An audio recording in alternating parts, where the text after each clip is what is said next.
treating Gerald as one of the family. I'm sure he won't object. Go on, Gerald, just you object. You two have become quite inseparable. Oh, well, except for last summer, of course, when he hardly came near Oh, me. now hang on. I had work to do. Business is business, my darling. You pressure him far too much. Yeah, well, it's just something he's going to have to get used to. Good luck, old boy. What port are we having, Father? Ah, yes, it's quite a nice port tonight. I believe it's from the same place your father gets them from, Gerald. Oh, well, then I don't question your judgment on the matter, although I'm not very well acquainted with the subject. I should hope not. Don't want you turning into one of those purple-faced old men. Here, I'm not a purple-faced old man. No, not yet. But then you don't know all about port, do you? Come on, Sybil. I think just a little tonight. After all, it is a special occasion. Yes, go on, Mama. You must drink our health. Oh, very well then. Just a little.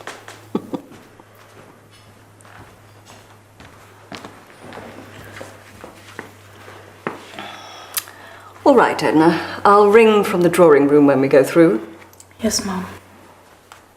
Now, Sheila, don't tease him. You'll realise once you're married that men can't be distracted from their business. It's something you shall have to get used to. I don't believe I will. So you be careful. Oh, I most certainly will. Now, what's the joke? I don't know. Suddenly I felt like I just had to laugh. You're squiffy. I'm not. Oh, really, Sheila? The things you girls pick up these days. I said to pick up the far side more than that. Don't be an arse, Eric. Stop it, you two.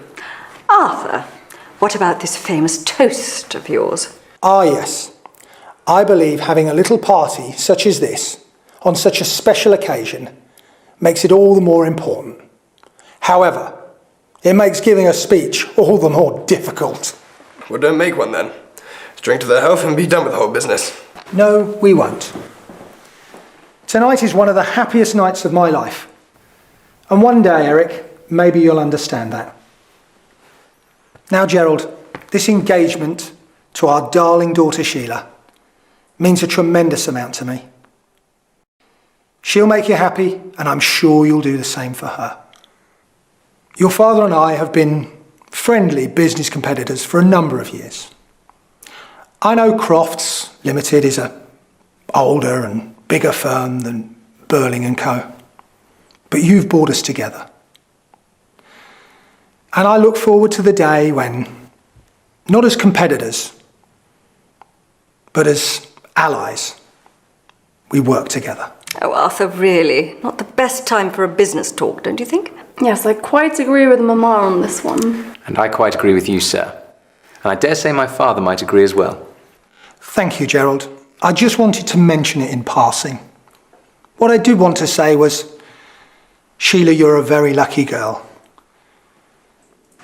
And you've been very fortunate as well. I should say so. At least this once, anyhow. So, here's to wishing you both all the best in life. To Gerald and Sheila. Yes, Gerald. Yes, Sheila, darling. Congratulations and very best wishes. Thank you. Eric. All the best. She's got a bit of a temper on her at times and she can be quite a handful, but she's not too bad, really. Good old Sheila. How charming. I can't drink to this, can I? When do I drink? You can drink to me. All right, then. I drink to you. And I drink to you. And I promise you that I will do all I can to make you as happy as you deserve. You be careful or I'll start weeping. Well then, I can't imagine this doing much good. Gerald, you got it. Is it the one you wanted me to Yes, have? this is the one. Oh, it's wonderful. Look, Mama, isn't it beautiful? Oh, darling. Study the buffs. I think it's perfect. No, I really feel engaged. And so you should, darling. That was very clever of you, Gerald. Now, Arthur, if you've no more to say, I think Sheila and I should withdraw to the other room and leave you. I just wanted to say this. Are you listening, Sheila? This concerns you too. I'm sorry, Papa. Actually, I was listening. I couldn't be happier about this engagement. and I will be very happy to walk my daughter down the aisle. I just want to reassure you that with all this talk and concerns from us business owners, with the miners' strike, the labour troubles, I can safely say you've nothing to worry about, and you couldn't be marrying at a better time. I believe you're right, sir. What about war? Yes, Eric, I was just coming to that. With all this nonsense being talked about the Kaiser and war, I think we should just ignore it. What matters is technology and transport. With Titanic set to sail in just 5 days to New York. That's progress. Take it from me, in a few years from now, this nonsense of war will be forgotten about. Come now, Arthur, that's quite enough of that kind of talk for one night. Yes, dear, I know, I'm talking too much. But you just remember what I said. Quite right, dear. Well, don't keep Gerald in here too long. Eric, I want you a minute.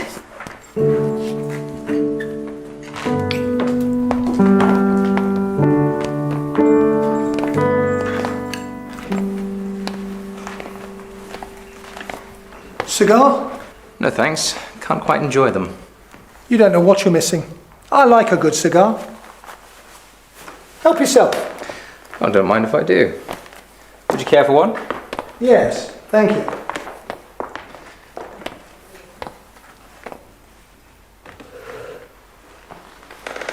Cheers. Cheers.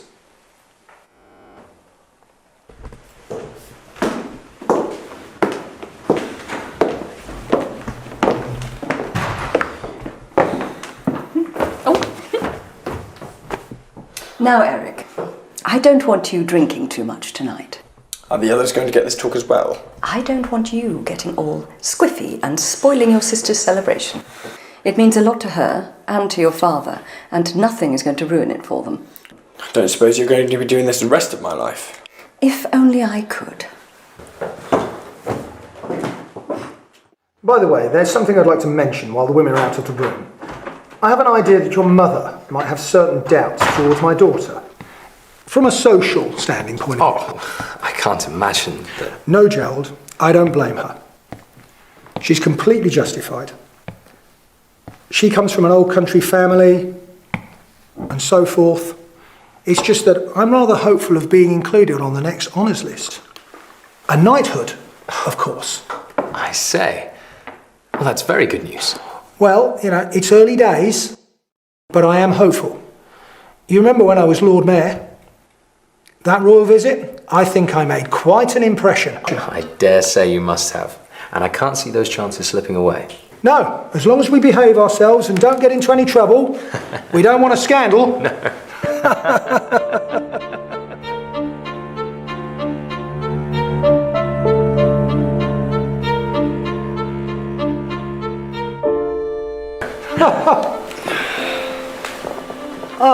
Eric, what did your mother want? Nothing too important. Left them talking about clothes. Can't stand the subject. I think we're all with you there.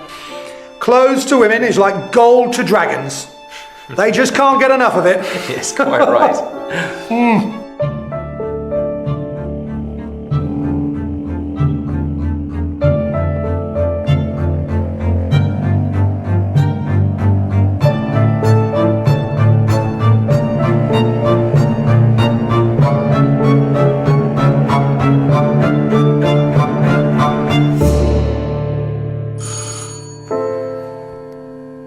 Well, that's enough lecturing for one night.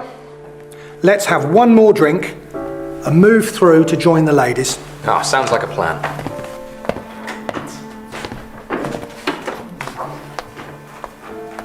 Please, sir, an inspector's called.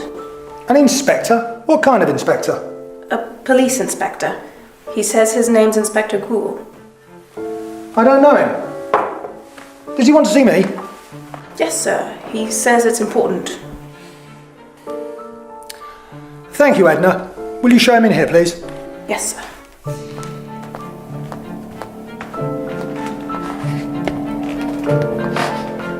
I'm still on the bench.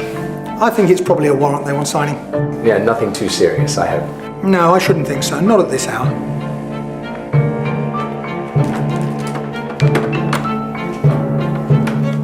Inspector Goole. Mr. Birling. Yes. Would you like a seat, Inspector? I'd rather stand if you don't mind, Mr. Birling.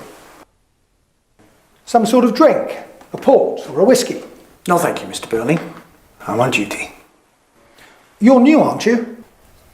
Yes, sir. Recently transferred. I didn't think that I recognised you. I've been an alderman for a number of years, and the Lord Mayor 2 years ago. I know most of the Brumley policemen pretty well. Quite so.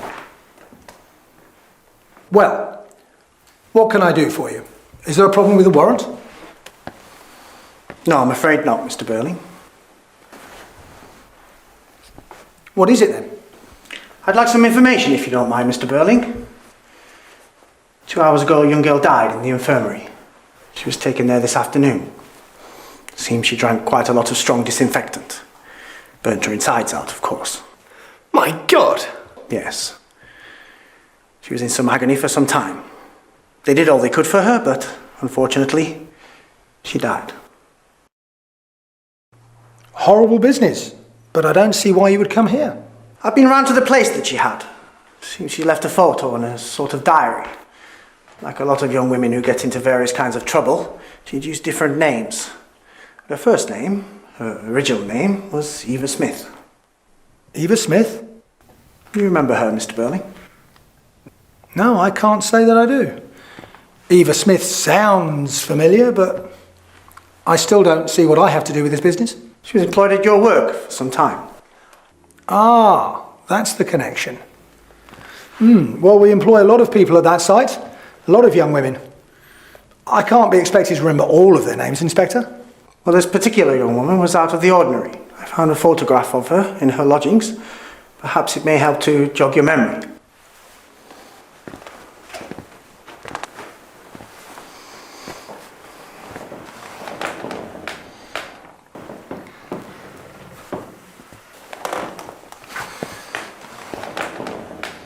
Do you remember her now, Mr. Birling?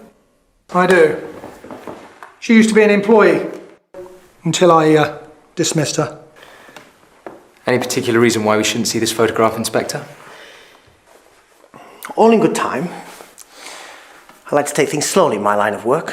I find it helps to avoid any kind of muddle. Mr. Birling, when exactly did you discharge Miss Eva Smith from your works? Let me think. It was in the early autumn of 1910. Yes, the end of September 1910. Look here, sir, wouldn't you rather that me and Eric were out of this? You're okay, Gerald. I'm sure the inspector won't object either. I should say that this is Gerald Croft. His father is Sir George Croft. You know, of Crofts Limited. Mr. Gerald Croft, I'm afraid you've caught us at rather an inconvenient time. We're having a minor celebration for Gerald's engagement to my daughter Sheila. Well, I'm afraid your celebrations are going to have to wait. And Mr. Croft, if you don't mind, I'd like you to stay on for the time being. Oh. Well, yes. All right then. Look, there's nothing mysterious or suspicious about any of this business. Well, not at least as far as I'm concerned. This happened 18 months ago, and I don't see how it affects this wretched girl's suicide, Inspector. I'm afraid I can't agree with you there, Mr. Birling. Well, why not? Because what happened to her then may have determined what happened to her afterwards. What happened to her afterwards may have driven her to her suicide. Yes, well, putting it like that, I can see where you're coming from. But I can't accept any responsibility. If we were all responsible for everything that happened to everybody we'd ever had anything to do with, that would be an awkward thing, wouldn't it? Very awkward indeed. Now, to this tiresome business. Eva Smith. I remember she was a lively girl. Worked in our machine shop for about a year. She was a hard worker. I remember our foreman was thinking of promoting her. But we went on holiday, they went on holiday, in that August.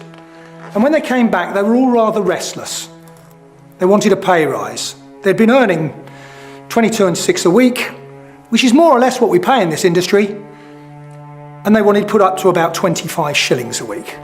I said no, of course. Why? Why? Did you say why? Yes. Why did you refuse? Well, Inspector, I don't see that it's any concern of yours how I choose to run my business. Do you? Well, Mr. Birling, at this stage, I think most things are my concern. It is my duty to ask questions, after all. Well, it's my duty to keep our labour costs down. And if I'd agreed to this rate demand, that would have added about 12% to our costs. If I'd said yes to this one, then there would have been a whole queue of them outside my door asking for all sorts. Does that satisfy you? So I refused. We were paying the usual rates, and if they didn't like those rates, they could go somewhere else. It's a free country. I told them. It's not like you couldn't spare the money. Is that so? Look, just you keep out of this. You hadn't even started work when this happened. So, they went on strike. It didn't last long. Not if it was just after the holidays. They'd all be broke if I know them. Right, Gerald. They mostly were. And so was the strike after a week or two. Pitiful affair. I let them come back to work on their original rates, except for the ringleaders, 4 or 5 of them. Eva Smith being one of them. She had too much to say, so we let her go. Well, that seems very unfair to me. You could have kept them on instead of throwing them out. I call it tough luck. Rubbish, Eric. You've still got a lot to learn about this business. If you don't come down on these people sharply, they'll soon be asking for the earth. Ah, yes. But isn't it better to ask for the earth than to take it? What do you mean by that? Meaning it wouldn't hurt to be on the giving end of things for a change, now would it, Father? I think you've had quite enough to drink. Yes, come on, old boy. No need for all that. You could kindly refrain from having your family dispute until after I've gone. I'd very much like to move on. What did you say your name was, Inspector? Goole. Goole. Well, I must say, you're being very officious about this matter.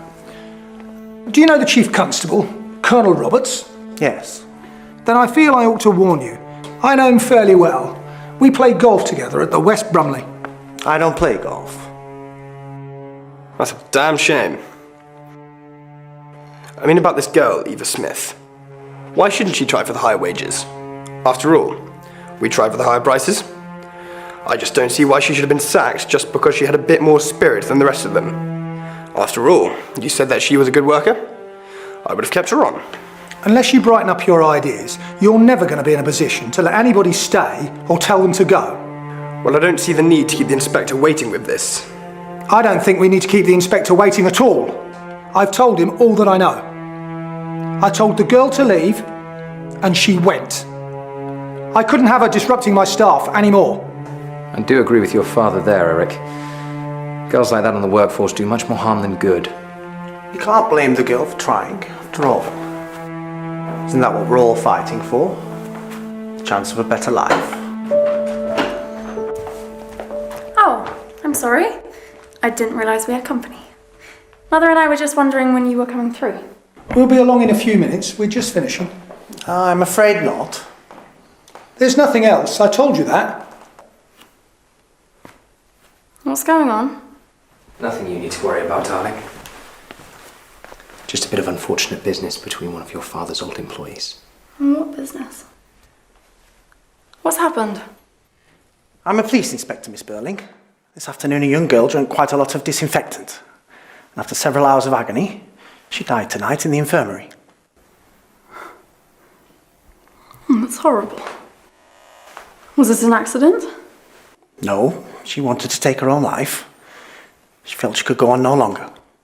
I don't see any reason why my daughter should be involved in this ghastly business. I think there's every reasoning, Mr. Birling. The sooner I finish my inquiry, the faster we can move on.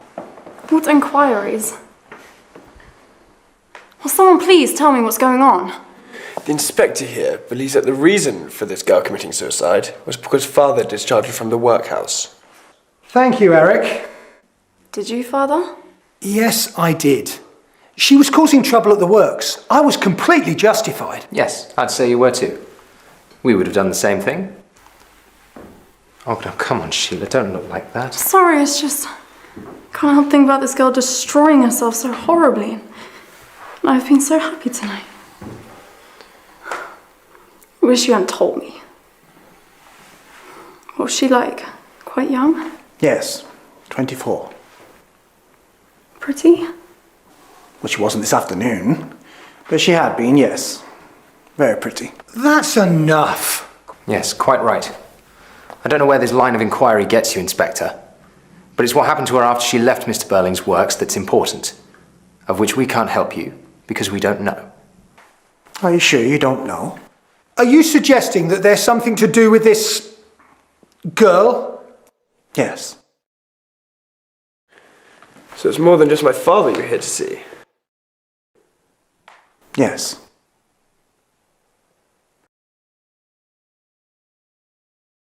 Well, of course. If I'd known this earlier, I wouldn't have said you were officious or that I was going to report you.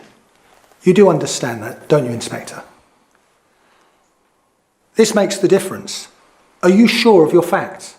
Some of them, yes. Then what more is there to ask us? As far as I'm aware, I've never known an Eva Smith.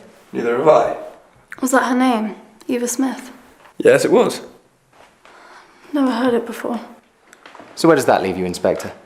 The same place as before, Mr. Croft, as I told you. Like many young women these days, some of them changed their name. I think after Mr. Birling sacked her, she stopped being Eva Smith. I think she felt she'd had enough of it. Can't blame her. I think it was a mean thing to do. Perhaps that spoiled everything for her. That's what I said.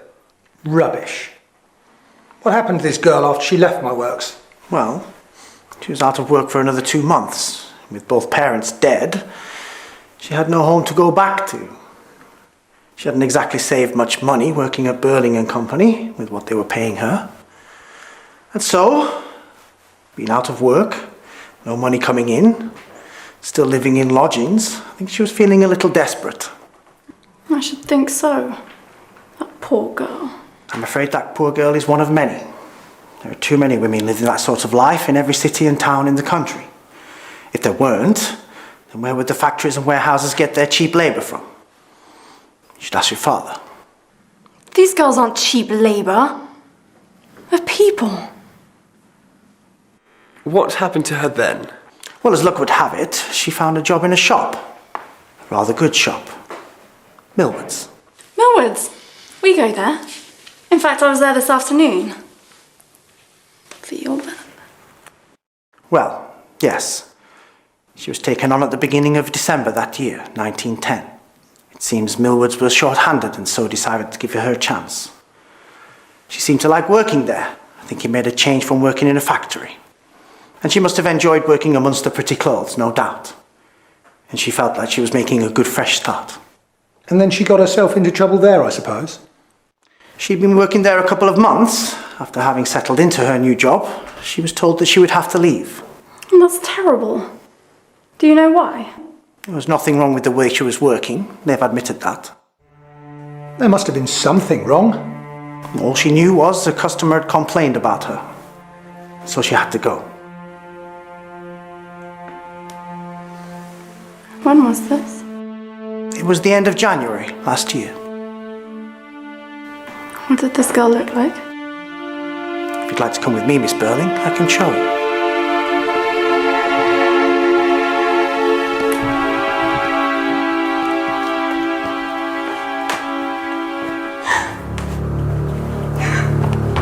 I say, what's the matter with her? She recognised the photograph, didn't she? Yes. Why did you have to go upsetting the child like that? Well, I didn't do it. She's upsetting herself. Well, what on earth for? That I don't know.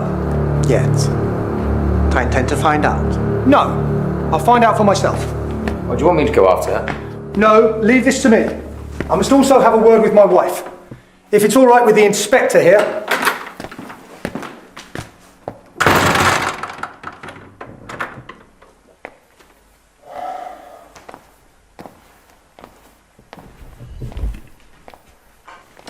This was supposed to be such a lovely evening. One I'd been looking forward to for quite some time. Couldn't this have waited until the morning, Inspector? I hope you don't mind me saying that I think you made rather a nasty mess of this night. Well, that's more or less what I was thinking while I was down at the infirmary this evening. Looking down at the remains of Eva Smith. Such a pretty little life there. And a nasty mess somebody's made of it. I think I'd like to see that photograph now, Inspector. All in good time. I can't see Mr. why. Croft, as I said before, I like to take it one line of inquiry at a time. If everybody's talking at once, we won't know where we are. If you have something to say, you'll have plenty of time to say it later. Can't imagine that I would have very much to say to Sorry. you. But during our little celebrations, I've had quite a lot to drink, including quite a bit of champagne, so I've got quite a headache. And seeing how I'm only in the way here, I think I'll turn in. I'd rather you stay, And how about you come get me when it's my turn, eh? as long as you don't mind turning out again. Getting a bit heavy-handed, are we, Inspector? Possibly. But you'll find if you're easy with me, I'm easy with you. After all, we are civilized people, and not criminals. Sometimes I find it difficult to distinguish between the two. Often, if it were left to me, I think I might need help on where to draw the line. Well, it's a good thing that it isn't left up to you then, isn't it? Well, Miss Birling.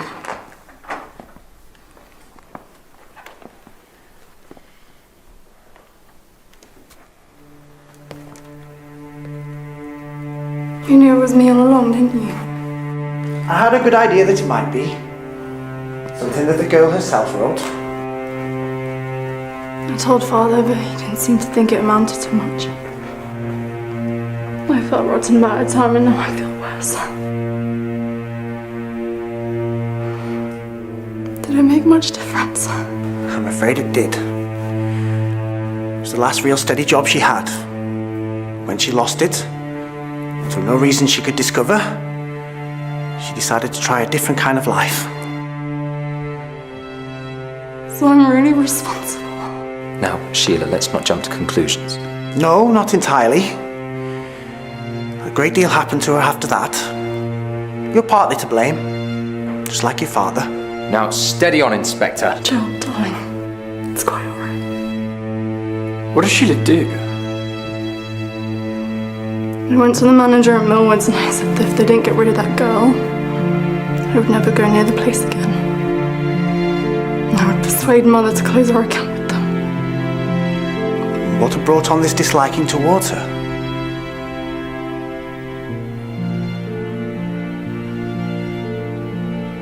I was in a bad temper.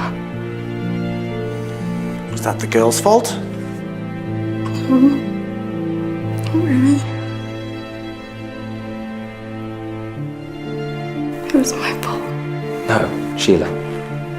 Don't be so hard on yourself. I'm sure it's not entirely your fault. Don't try and play it down like that, Gerald. I know what you're thinking. I'm trying to tell the truth. I'm sure you have plenty that you're ashamed of too. Well, I never said that I hadn't, but I can't see what that has Never to... mind about that now. You can settle that amongst yourselves afterwards. Then what happened?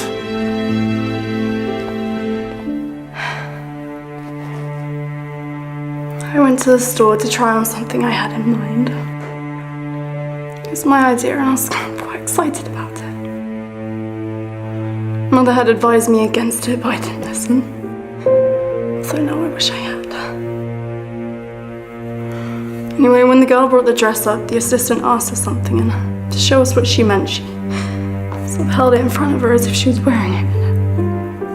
It just suited her. I knew then that it was a bad idea because it was a dress for a pretty girl. Clearly not right for me. So you might say that you were jealous of this girl, the way she looked. Yes, I suppose so. When I tried the thing and I looked at myself in the mirror, I knew it was all wrong. I caught her smiling at the assistant as if said, "Doesn't she look awful?" I was absolutely furious. I was then very rude to the both of them, and I went to the manager and said that the girl had been very impertinent. How could I have known what would happen afterwards? Mother was no use at all. Put me down, making me feel bad about myself. There's no surprise. If she'd been some plain little creature, I don't suppose I would have done it. But I pressed for the manager and I insisted that she should be let go. God, I feel awful. So you use your power as the daughter of a good customer and as a well-known, respected man around the town to punish the girl simply because she made you feel jealous. If I had known what she had been through, if I had known what would happen afterwards. Yes, but you weren't to know, were you? There's nothing you can do about that now. My God, it's a bit thick when you think about it. Shut up, Eric! Shut up! Well, after all that she had been through, no one to turn to, no job, she was scared. Having very few options, she decided to try something new. She decided to change her name. What did you change it to? She changed her name to Daisy Renton. What? I said she changed her name to Daisy Renton.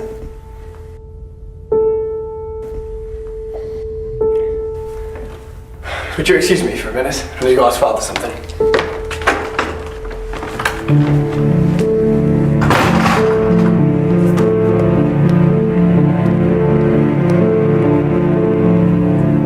Do you know this girl, Gerald? No. If you have to tell me something, say it now. All right, fine. Fine, I knew the girl. But it's all over and done with last summer. I haven't laid eyes on her for months. This is after she left Millwards. Yes. Sheila died. Don't. Look, we can talk about all this later, but for now, let's not tell this to the inspector. About you and the girl. Yes. We can keep it from him. And why should I do that for you?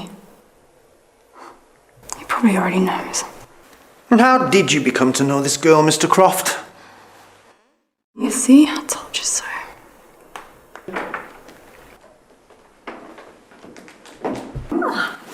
Good evening, Inspector. Ah, good evening, madam. I'm Mrs. Birling. My husband has just been explaining to me the situation. If there's anything at all that I can do... No, Mother, please. Whatever's the matter? I know it sounds silly, but... I've been trying to persuade Eric to go to bed, but he won't. Apparently, you told him to stay up. Is that right? Yes, I did. Why? Because I shall wish to speak to him, Mr. Birling. Well, I can't see that you should need to, but if you must, then I suggest you go and do it now. No, I'm afraid I can't do that. I'm sorry, but he'll have to wait his turn. But Inspector, I'm said he will have to wait his turn. You see? No, I don't, Sheila. Please be quiet. No, Mother, I won't. You're looking at this all wrong. I'm afraid you might say or do something which you'll feel sorry for afterwards. You seem to have made a great impression on this child, Inspector. Don't you think it's time you went to bed, dear? Yes, I agree. Sheila, this is bound to be unpleasant and disturbing. And you think that young women ought to be protected from disturbing and unpleasant things? If possible, yes. Well, we know one young woman who wasn't, don't we? I suppose I asked for that. Be careful you don't ask for more, Gerald. I only meant to say to you, why stay when you'll hate it? Because it can't be any worse than it's already been for me. And it might be better. I see. What do you see? You've been through it and now you want to see someone else go through it. That's what you think of me? I'm glad I realised it in time, Gerald. No, that's not what I meant. Yes, it is. If you'd actually loved me, you wouldn't have said that. You had a nice story about me. I got that girl sacked from Millwards. Now you've made up your mind. I'm obviously a selfish, vindictive creature. You know that's not what I meant, I'm Sheila. not going anywhere until I understand why this girl killed herself.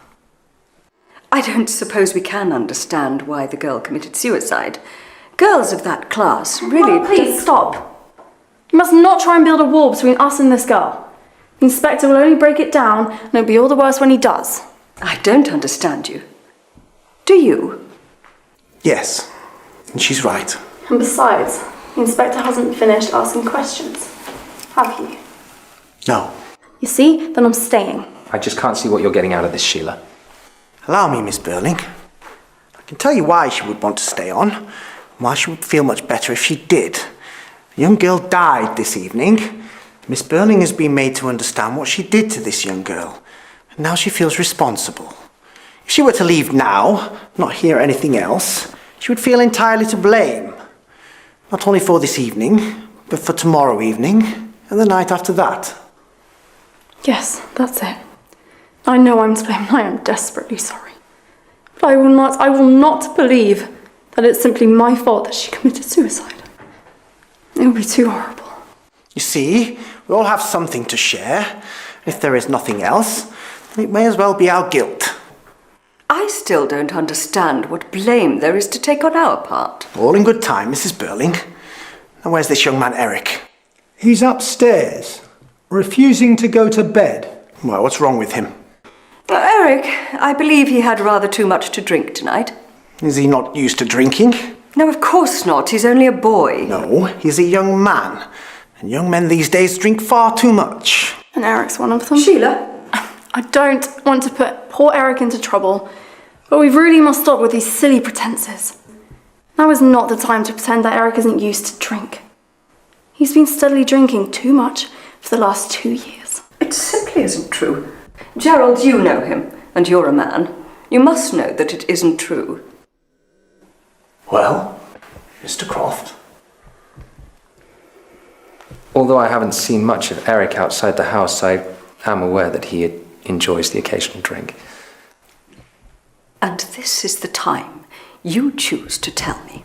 Yes, of course it is. This is what I meant by not building up a wall. It's bound to be knocked flat.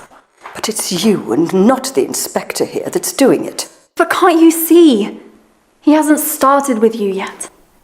I shall be glad to answer any questions the inspector may wish to ask. Though naturally I don't know anything about this girl. We'll see. Inspector, I've told you before, I don't like your tone, and I don't like the way you're handling this investigation. I'm not going to give you much more rope. Can't you see? He's the one presenting us with the rope so we may hang ourselves. What's the matter with you, child? She's overexcited and refuses to go. Well, come along, Inspector. What is it you wish to know? Well, at the end of January last year, this girl, Eva Smith, had to leave Millwoods because young Miss Birling here compelled them to discharge her. It was then that she stopped being Eva Smith, looking for a job, and became Daisy Renton, with other ideas. And so, Mr. Croft, how was it that you first came to know her? What gave you the impression that I did know? It's no use, Gerald. You're wasting time. As soon as I mentioned the name Daisy Renton, it was obvious that you knew her. You gave yourself away immediately. Of course he did. So when and where did you first meet her, Mr. Croft? All right then, fine. If you must have it. We met in March of last year. At the Stalls Bar at the Palace. The Palace Music Hall here in Brumley. I didn't think you meant Buckingham Palace. Yes, thanks. I can see you're going to be a great help. Now, you've said your part, and you're obviously going to hate this, so why on earth don't you just leave us to it? Nothing would induce me. I want to know exactly what happens when a man says he's so busy at the works that he hardly has time to see the girl he's supposed to be in love with. I wouldn't miss it for the world. Yes, Mr. Croft. In the Stalls Bar at the Palace Variety Theatre. I only looked in. After a long, dull day at the office, I went in to see the show, and it wasn't very bright, so I went downstairs to the bar. It's a favourite haunt of women of the town. Women of the town? Yes, but I see no point in mentioning this subject, especially as... It's highly inappropriate for Sheila to be listening to this story at all. You're forgetting I'm supposed to be engaged to the hero of it. Let's go on, Gerald.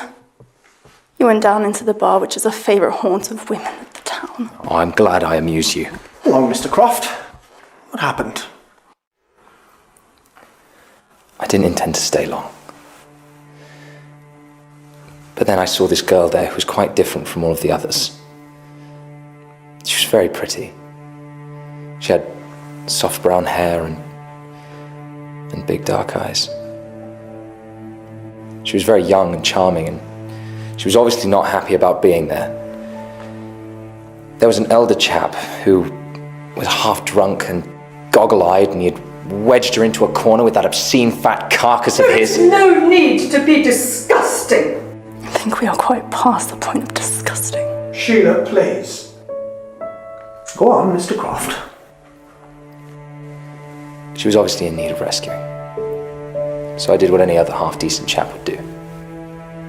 I went over to the man and I told him that there was a call for him at the front desk. That got him out of the way. She then let on that she hadn't eaten in some time, so I insisted on her joining me for dinner. Where did you go? To the country hotel down the road. It was there she started to come into herself a little more. Started to relax. Did she have much to drink over dinner? No, she only had a port and lemonade or some such concoction. What did you two talk about? She told me who she was, where she came from. She mentioned what had happened in the works that she had had a job in, though she didn't mention where. She mentioned the shop too, though she didn't talk much about that. I quickly became aware that she was just in desperate need of someone to talk to, someone to look after her. Where did it go from there? She told me that she hadn't a penny left and she was about to be thrown out of her lodgings. A miserable back room that she had. She was desperate. Yes. It just so happened that a friend of mine had gone abroad for 6 months and he had left me the set of keys to some rooms that he had. So I insisted on her moving into those rooms and I gave her some money to keep her going there. She was so overwhelmed by the gesture, I felt sorry for her. During this time of her staying there, she became your mistress.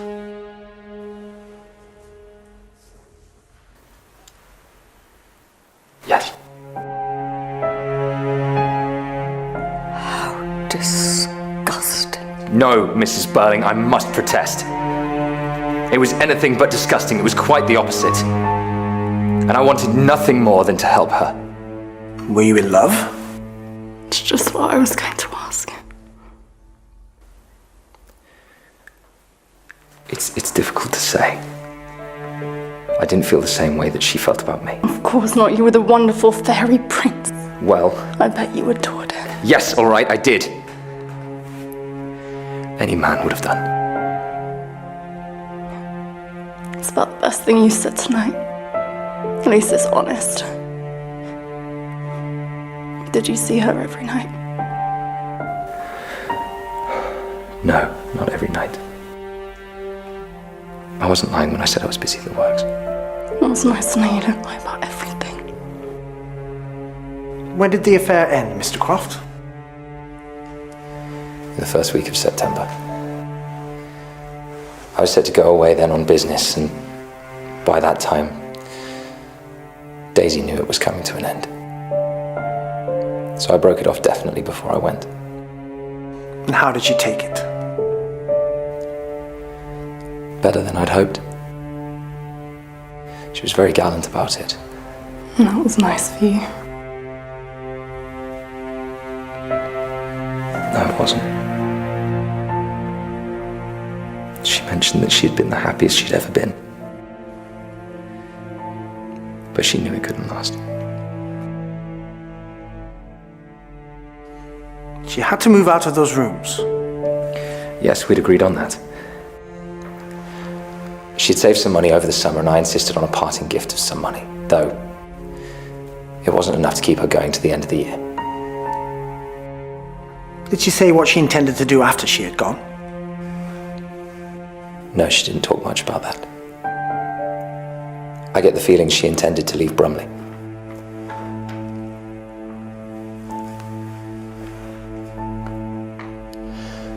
I just can't believe that she's actually dead. Well, I can tell you that she went away for about 2 months. Someplace by the sea. And how do you know that? And as I mentioned before, she left a kind of rough diary. And in that she said that she needs to go away to be quiet, just to remember. Keep it going just that little bit longer. I think she realized that there would never be anything as good for her again. I see. Well, Inspector, if there's nothing more that you need from me. No, I think think that's all I need from you now. Well, then, if you don't mind, I feel I need to be alone. Of course, I understand.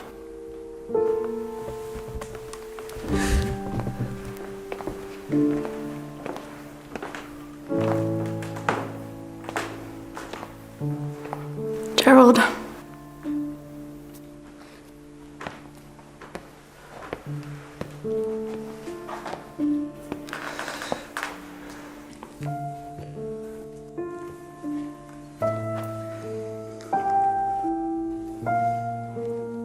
I don't dislike you, Gerald. In fact, in some odd way, I actually respect you more than I ever have before. And I believed you. I wanted to help her at first. It was my fault she was in that mess in the first place. But this changes things. You and I are not the same people that sat down to dinner tonight. We'd have to start all over again, getting to know each other and... Now, Sheila, I'm not defending him. Father, Gerald knows what I mean. Yes, I do.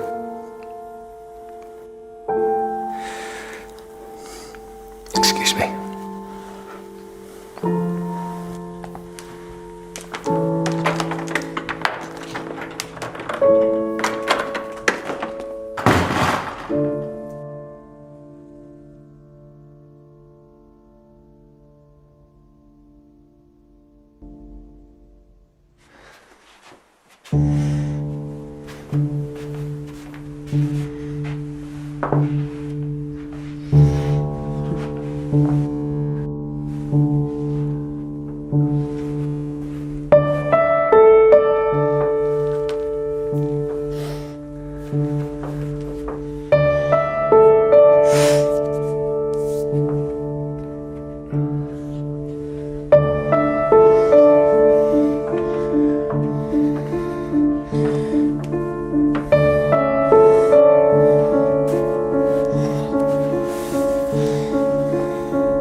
You know, you never actually showed him that photograph. No, I didn't think it was necessary. You have a photograph of this girl? Yes, I think I'd like you to see it.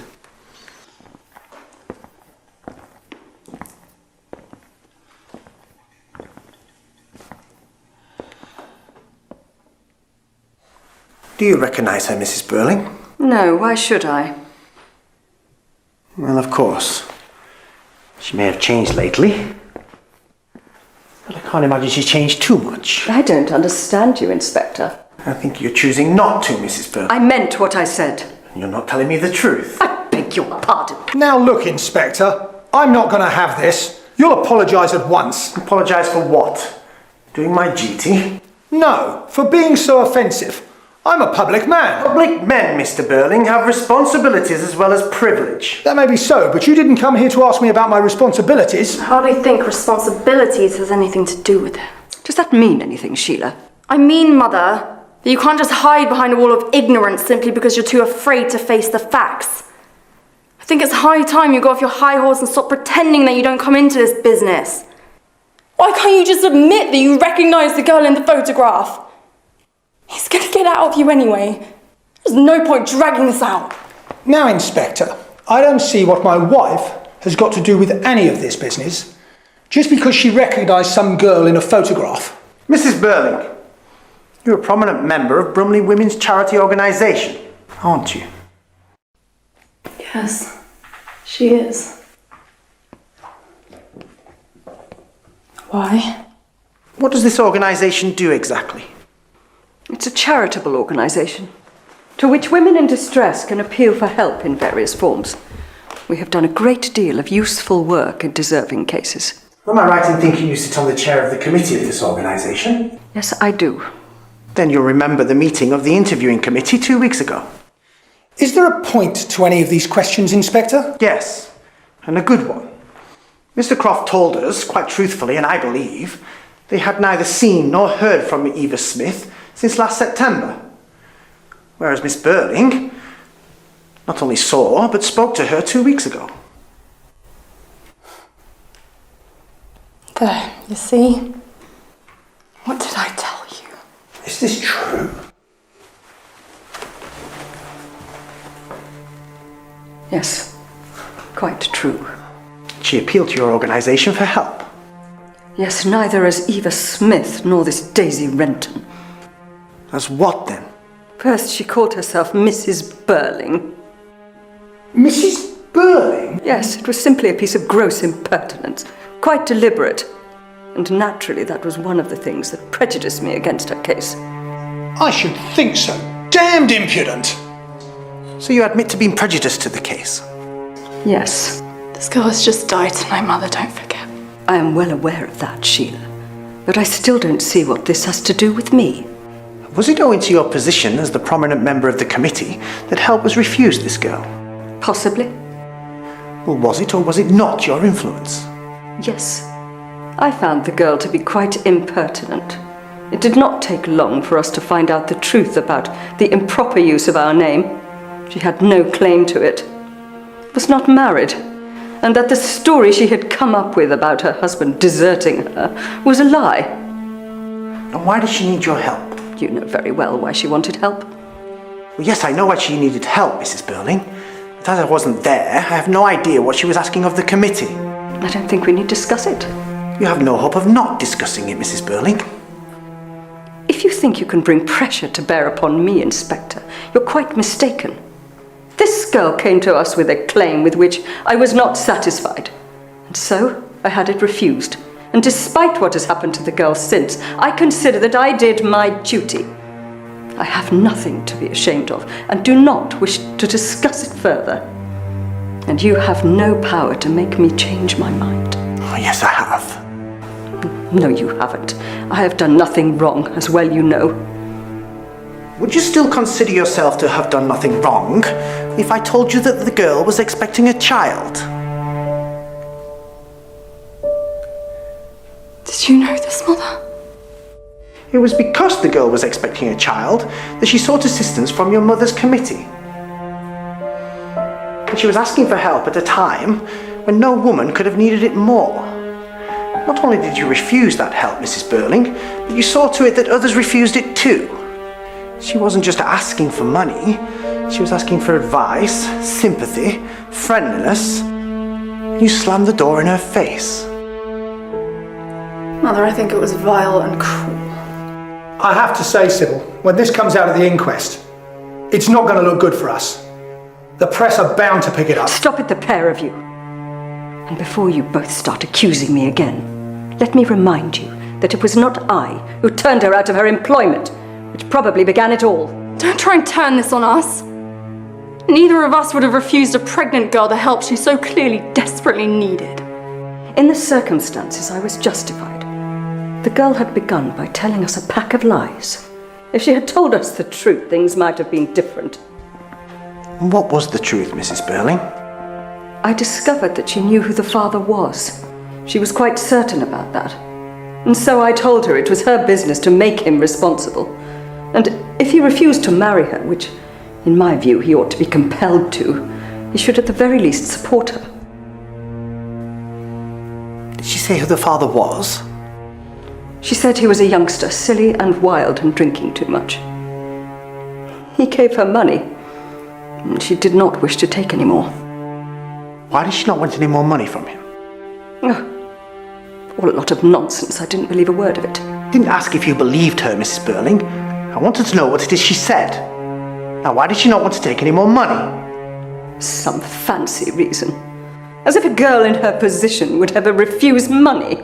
Well, the position she's in now is that she's lying with her insides burnt out on a slab. Now, Inspector! Don't stammer and yammer at me, man. I'm losing all patience with you people. Now tell me why she didn't want to take any more money. She discovered that he had stolen the money and so refused to take any more. So she came to you for help to protect this youngster from any more trouble. Isn't that so? Possibly, but it sounded ridiculous to me. So I was perfectly justified in advising my committee against her claim. You're not even sorry now, even though you know what happened to the girl.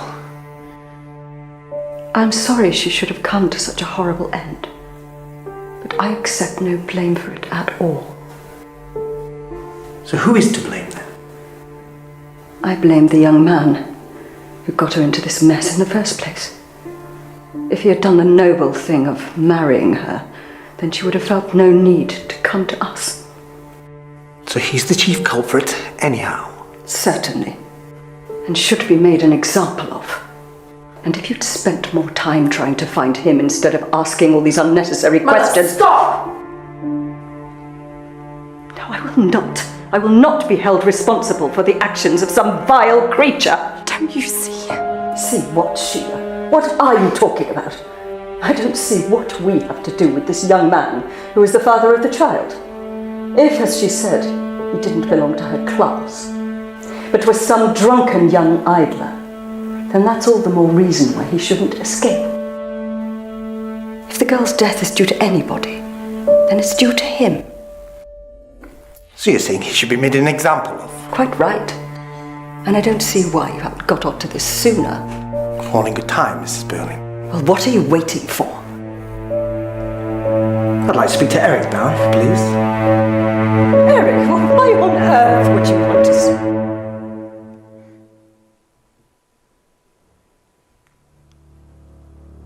You couldn't possibly mean it. Mother, I begged you to stop.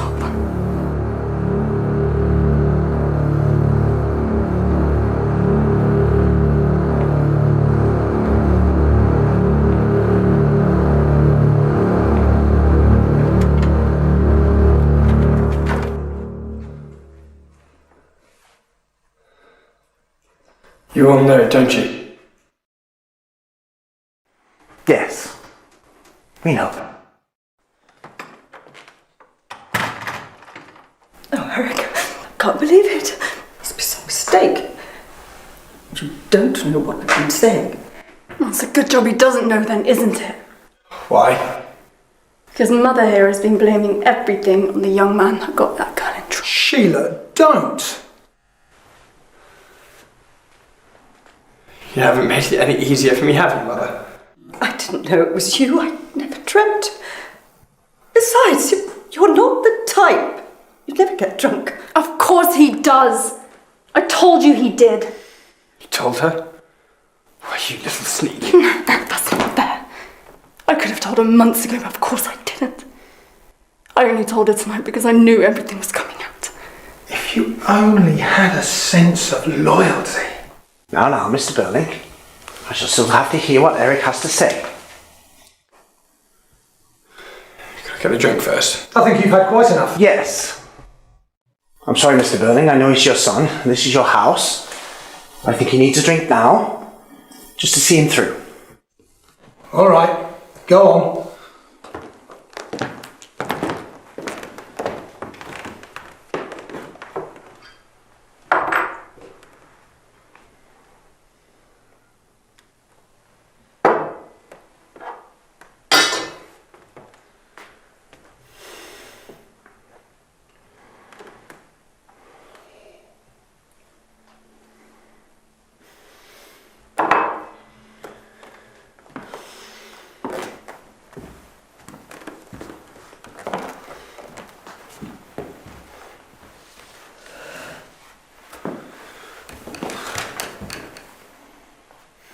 Eric, when did you first meet Eva Smith? One night last November, Where? at the Palace Bar. I'd been there an hour or so with 2 or 3 friends. I was a bit squiffy. What happened then? I began talking to this girl. Stood her a few drinks. I was a bit far gone by the time we had to go. Was she drunk too? She told me afterwards that she was a bit. Chiefly because she said that she hadn't much to eat that night. Why had she gone there? She wasn't the sort, but she told me that some woman had happened to got there. I couldn't quite understand why, but... So you went to her lodgings in the evening? Yes. But I insisted, it seems. She said that she didn't want me to go in, but I was in that sort of state, you know, where a chap can easily turn nasty. So I threatened to make a row. So she let you in? Yes. And that's when it happened. And I don't even remember it. That's the hellish thing. Eric.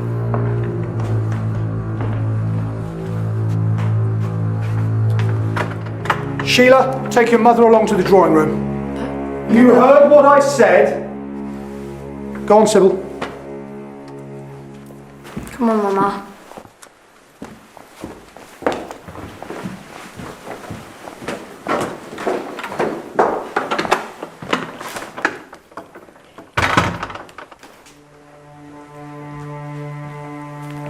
When did you next meet her? About a fortnight afterwards. Was that by appointment? No. I couldn't remember her name or where she lived. It was all very vague.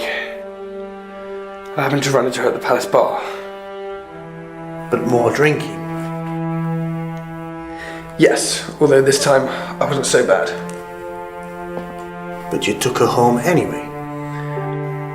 Yes, but this time we talked, we spoke. She told me a bit about herself and I told her something about myself and told her my name, what I did. And you made love again? Yes, although I wasn't in love with her, but I liked her.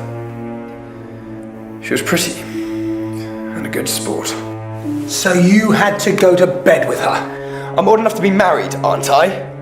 Besides, I hate seeing these fat old tarts you see around town.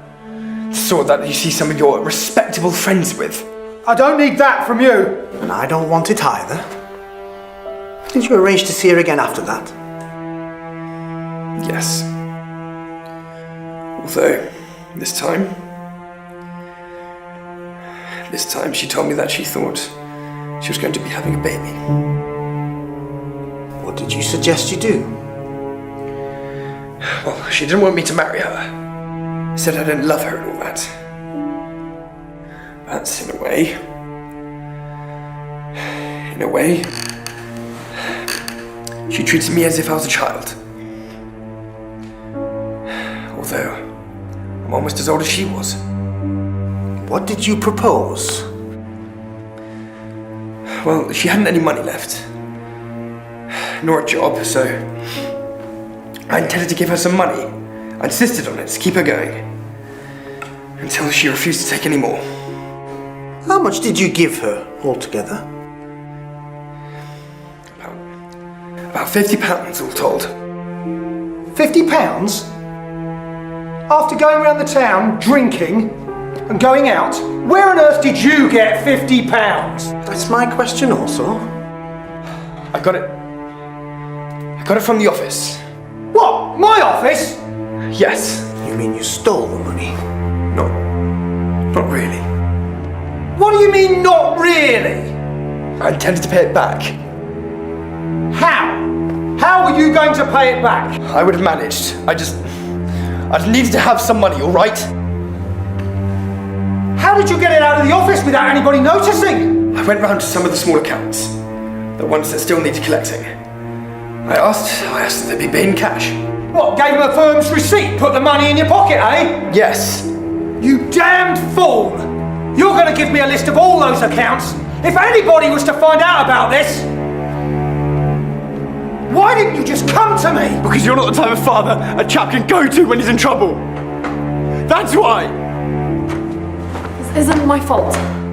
I'm sorry, Arthur. I simply couldn't stay in there. I have to know what's happening. Well, let me tell you what's happening. Our spoilt little son here has just admitted for being responsible for the girl's condition. And that he stole money from my office to facilitate her. Eric, you stole money. I'm afraid I don't have time to go through that again. The girl discovered that the money he was giving her was stolen, didn't she? Yes. She said she didn't want to see me again. I don't know where she went after that. She went to your mother's committee for help. Your mother refused that help. What? Eric, I didn't understand. No. That was my child. My child! And you took it away from me! Daddy, come on, not after what you've done! Stop! Do not have time for this now. You'll have time for that after I'm gone. For now, you will listen to me. Remember what you did, Mrs. Birling. Refusing her even the pitiable little piece of organised charity you had in your power to grant her.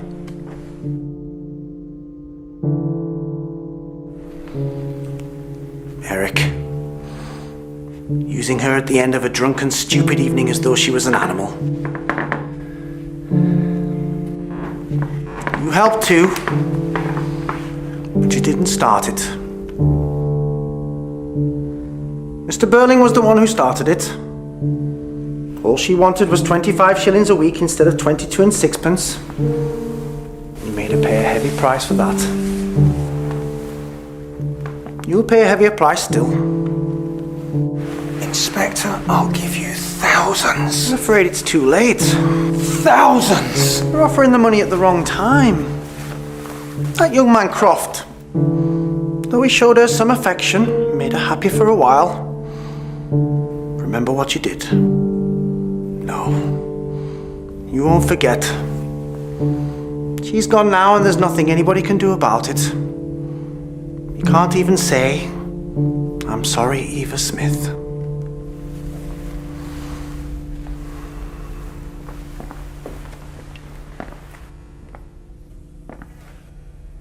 But just remember this. One Eva Smith has gone. There are millions and millions of Eva Smiths and John Smiths still with us. Each with their lives, their hopes and fears. Their chances of happiness and suffering all intertwined with our lives. With what we say, what we think, and what we do. We do not live alone. We are responsible for each other. And I will tell you that the day will soon come where if man has not learnt that lesson, then he will be taught it in blood, in fire, and in anguish.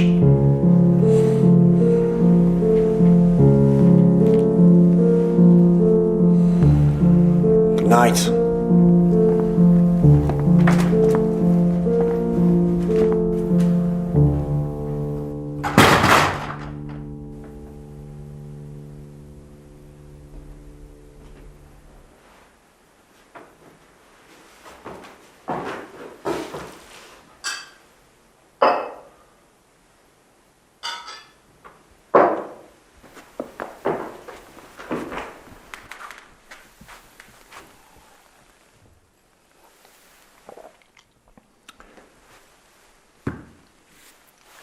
There's bound to be a public scandal.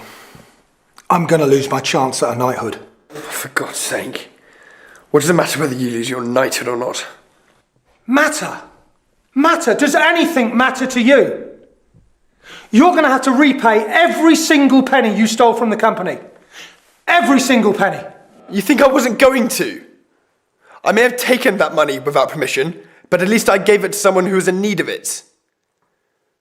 Besides, it wasn't just me who put you in that mess, now was it? Well, this is all bound to come out. There'll be a public scandal. But you don't seem to care. And there'll be no more of this going round town and picking up women and hanging out at the Palace Bar. I should think not, Eric. I'm absolutely ashamed of you. Oh, what a surprise! I suppose you've already forgotten what you've done to her now, haven't you? Don't start that!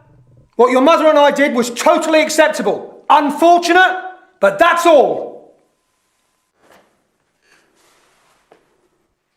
That's all? Well, what do you have to say? Oh, there's quite a lot I've got to say. Well, don't. Nobody wants to hear you. I behaved badly too. I know I did. But you're just pretending all over again like nothing much has happened. Nothing much has happened. Haven't I already said there'll be a public scandal? But I'm not talking about that. I don't care about that. The point is, you don't seem to have learned anything. I've learned quite enough from tonight. Oh, I'm sure you have. Do you remember how you'd always tell us that every man has to look after themselves and that we should mind our own business? And how we shouldn't listen to these cranks who would tell us that everybody has to look after everybody else? And then one of these cranks walked in after dinner. I don't remember you telling him it was every man for himself. Is that when the inspector came just after dinner? Yes, what of it? It's queer. Very queer. Sheila, what exactly do you mean? Well, I mean, I was just thinking, was he really a police inspector?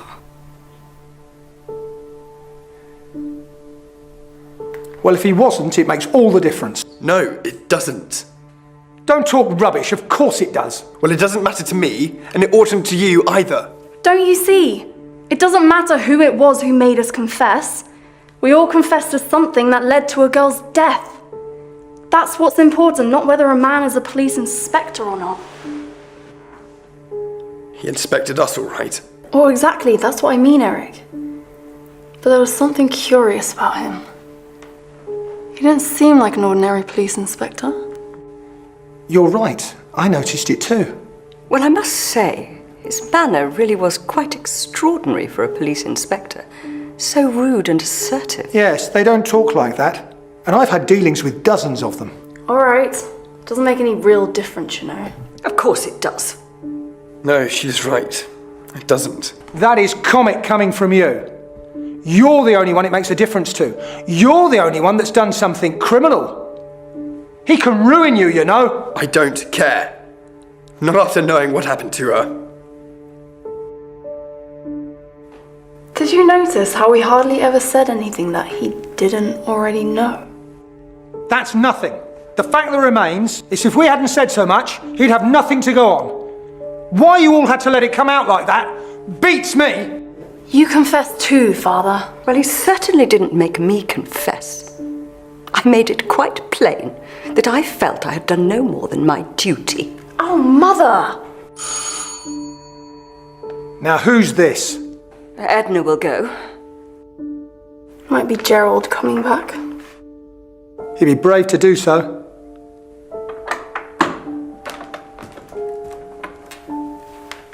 It's Mr. Croft.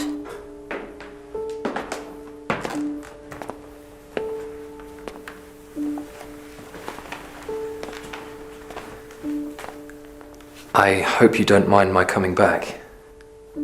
No, of course not, my boy. When did the inspector go? Only a few minutes ago. He put us all through it. Sheila. Gerald might as well know. Where did you get off to, Gerald? I actually went to see a police sergeant that I know down the road. I told him about this Inspector Goole and gave a description of the chap, but he could have sworn that there's no Inspector Goole or anybody like him on the force here.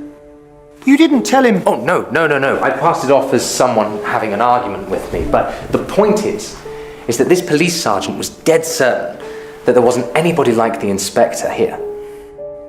By jingo, a fake! Didn't I tell you? Didn't I say I couldn't imagine a real police inspector talking to us like that? Well, you were right. There was no such inspector. We've been had. I'm going to make certain of this. What are you going to do? I'm going to call the Chief Constable, Colonel Roberts. Be careful what you say, dear. Of course.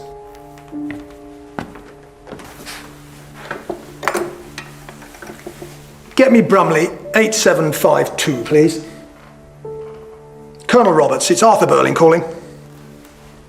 Ah, Roberts, Birling here. I'm very sorry to disturb your evening. I wonder if you can tell me, have you got an Inspector Goole on the force? Goole. G-O-O-L-E. Tall fellow, clean-shaven. Oh, well that settles it. No, just a little argument that we're having here. Thank you very much. Good evening. There is no Inspector Goole. That definitely wasn't an inspector. Gerald was completely correct. We've been had. I knew he wasn't a real inspector. Didn't look the part at all. This makes all the difference. Well done, Gerald. Well, I had my doubts before I left, but I had to make sure. So I suppose we're all nice people now. If you haven't anything sensible to say, Sheila, I suggest you keep quiet. She's right, though. And you need to keep quiet. If that had been a real inspector and you'd confessed... Arthur, careful. Yes, Sybil, I know. But we're feeling so pleased with ourselves, and it had gone so well, it just took me by surprise.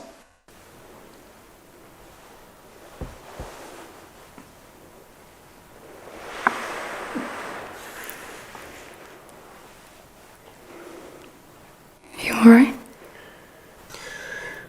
I just can't believe it. None of this adds up. It doesn't make any sense to me either. I need some air. Eric, where are you off to? I just need to clear my head of this business. Don't pretend you're out of the woods just because he wasn't a real inspector. Remember, you still stole from the firm.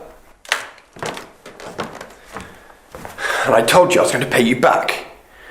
I just need some time by myself right now. If you're still feeling on edge, then the least you can do is keep quiet. It's our turn now. Our turn to do what? To behave sensibly, Sheila, which is more than you're doing. Oh, what's the use of talking about behaving sensibly? You're all beginning to behave like nothing's really happened. And I can't see it like that. For all I know, this girl's still dead. And nobody's brought her back to life, have they? Whoever that chap was, the fact is that I still did what I did. Mother still did what she did. And the rest of you still did what you did as well. It's still the same rotten story whether we told it to a police inspector or not. And I ought to feel better about that. I took some money, Gerald. You might as well know. Don't you dare! I don't care! The money's not the important thing. It's what we did to the girl that matters. I still feel the same about it! So excuse me if I don't feel like sitting around to have a nice, cosy talk. Eric's absolutely right. And it's the best thing any one of us has said tonight. It makes me feel a little less ashamed of us. You're just beginning to pretend all over again. Look, for God's sake. I'm sorry, my dear, but these two need to understand the difference between something coming out in private and there being a damn right public scandal. Oh, public scandal! A girl has died tonight, and what we did that matters. And I say, stop shouting or get out.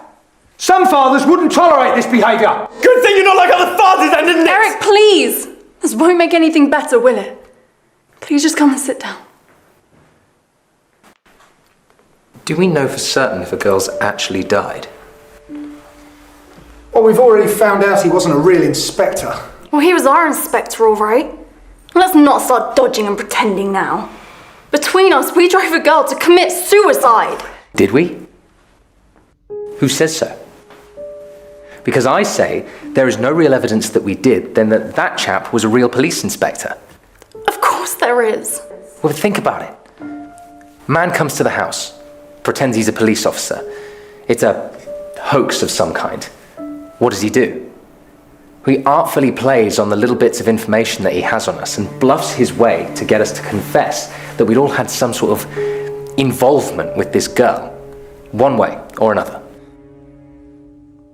So we have. We all confessed that we had an involvement with a girl, but who's to say that it was the same girl? Gerald, what are you getting at? The photographs. Do we know that it was the same photograph? Did you see the photo he showed your father? No, I didn't. Did your father see the photograph he showed you? No, he didn't. I see what you mean now. There's no proof it was the same photo, and therefore no proof that it was the same girl. He caught me out by suddenly announcing that she'd changed her name to Daisy Renton, which of course gave me away immediately because I had known a Daisy Renton. But Daisy Renton isn't necessarily Eva Smith. We only have his word for that. Thinking about it now, all the evidence he had against us to do with this girl, it did fit rather loosely together. Exactly. He never showed the photograph to more than one person at any time. For all we know, he could have shown each of us a different picture. It makes no difference to me. My girl's dead. What is she? Do we know that there's actually a dead girl? We can settle this at once. How? By calling the infirmary. Either there's a dead girl there or there isn't. Won't that seem a little queer at this time of night? Well, I don't mind doing it. Hello, could you pass me through to Brumley Infirmary, please? Good evening, this is Mr. Gerald Croft of Crofts Limited. Yes, we've got a bit of concern about one of our employees. Could you tell me, has a girl been submitted this afternoon? Committed suicide by drinking a large amount of disinfectant? Or anything like suicide? Yes, I'll wait. Yes? And you're quite sure about that? Right. Well, thank you very much. Yes, good night.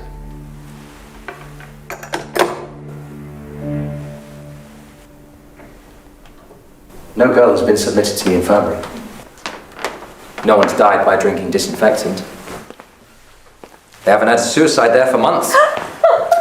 There you are, proof positive. Would you like a drink? I think I could go for one right about now. So could I. Oh, Gerald, you really have argued this very cleverly, and we're most grateful. Well, once I got out of the house and cleared my head, I was able to think it through a little better. Yes, he didn't keep you on the run like he did the rest of us. I have to say, he had me scared for a time, but then I have special reason for not wanting to get a scandal right now. Sheila, come along. Don't look like that. It's all over now. I just can't help but remember what we all said that we had done. It might not have ended badly, but it very well could have done. But the whole thing's different now. Surely you can see that, can't you? Going to bed, young lady. I want out of this. It frightens me the way you all talk. I agree. It is frightening. Well, why don't you just go off to bed instead of staying here being hysterical? They're overtired. In the morning, they'll be as amused as we are. Yes, come on, Sheila. It's all right now. And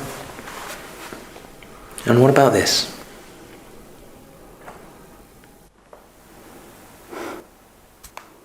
No.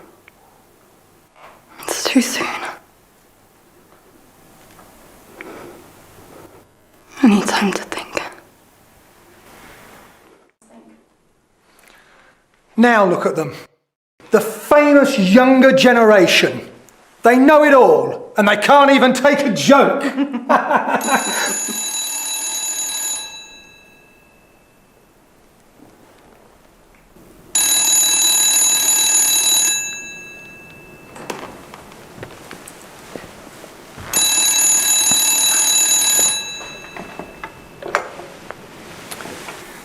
Yes, Mr. Birling speaking.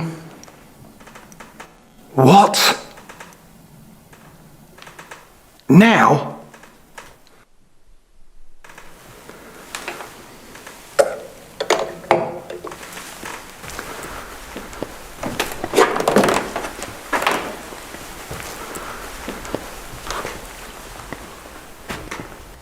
That was the police. A girl has just died on her way to the infirmary after drinking disinfectant. An inspector's on his way here now to question us.